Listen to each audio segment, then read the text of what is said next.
jual beli tanah gitu harus lapor otorita. Mungkin bisa. IKN nggak memerlukan ya disilahkan dijual.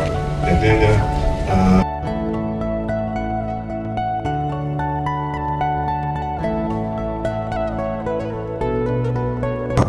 tapi hak untuk membangun karena ada tata ruangnya yang berubah.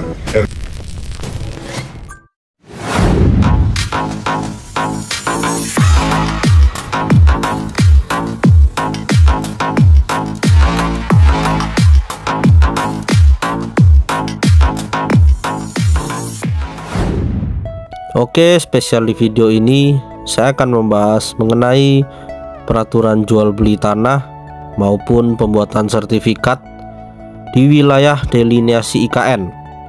Dan seperti kita ketahui, wilayah IKN ini bukan hanya kawasan inti pusat pemerintahan saja yang seluas 6.671 hektar, tetapi luasan IKN ini adalah 252.660 hektar.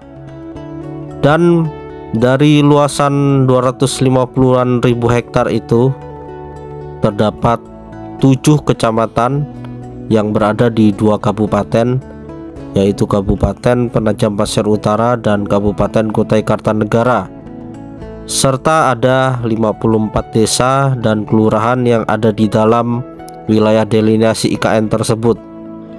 Maka dari itu, luas IKN ini sangat luas sekali. Bukan hanya seperti video yang saya tampilkan yang ada di kawasan inti pusat pemerintahan, tetapi memang menyebar sampai ke 54 desa dan kelurahan di 2 kabupaten dan 7 kecamatan.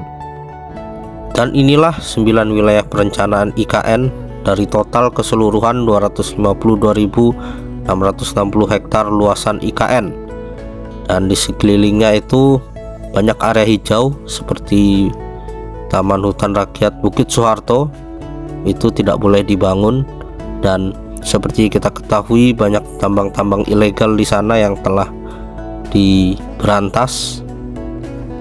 Dan bisa kita lihat betapa kecilnya kawasan inti pusat pemerintahan jika dibandingkan dengan luasan IKN secara keseluruhan. Padahal dari video yang selama ini saya tampilkan mengenai KIPP itu kelihatannya luas sekali.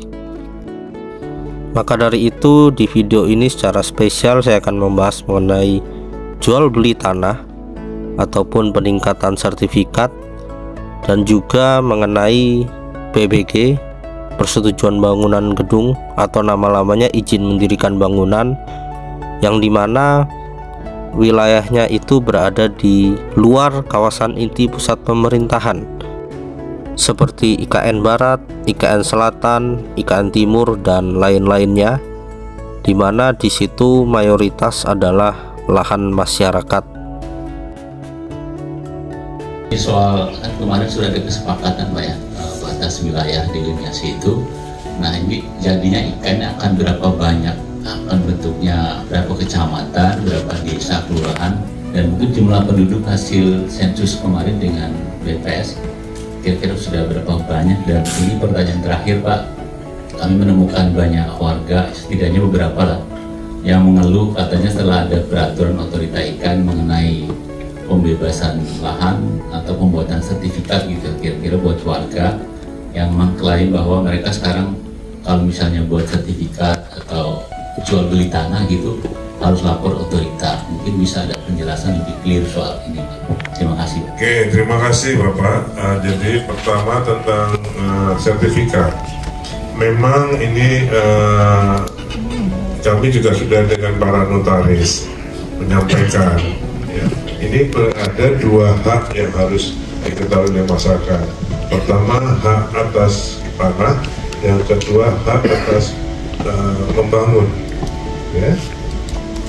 Kalau hak atas tanah mungkin masih mempunyai apa-apa, para warga itu pasti punya haknya tetap, tapi hak untuk membangun karena ada tata ruangnya yang berubah.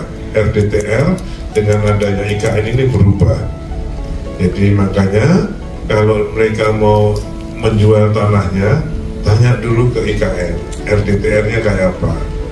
Ada satu hal mungkin di PPU, ada yang sebidang tanah itu miliknya, tapi pada saat mau dijual kepada orang lain sudah oke, ternyata RDTR-nya itu RDTR kuburan ya, oleh IKN.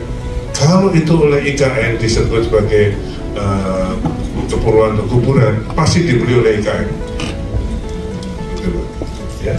Jadi, tapi kalau misalnya itu tetap masih permukiman, ditanyakan dia mau ke IKN, kalau IKN nggak butuh, ya silahkan dijual. Tapi kalau itu RDTR-nya kebutuhan IKN, pasti dibeli oleh IKN. Jadi itu komunikasinya yang di situ. Jadi bukan susah, tergantung. Misalnya RDTR-nya itu menjadi kawasan RTH atau akan di kawasan untuk kawasan cultural center gitu, pasti akan kami beli kalau itu punya masyarakat.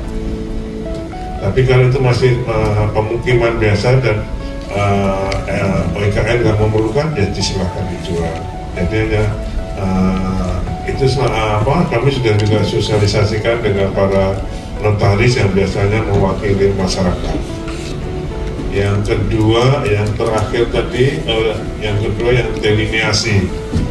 Nah, kalau lupa saya berapa kecamatan pada desa, nanti Pak Halimudin tahu, tapi jumlah penduduknya ada 147.000 penduduk yang di dalam delineasi IKN.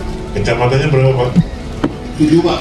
7 kecamatan, desa 54 desa. Jadi dengan delineasi itu ada 7 kecamatan, 54 desa, 147.000 penduduk di delineasi IKN.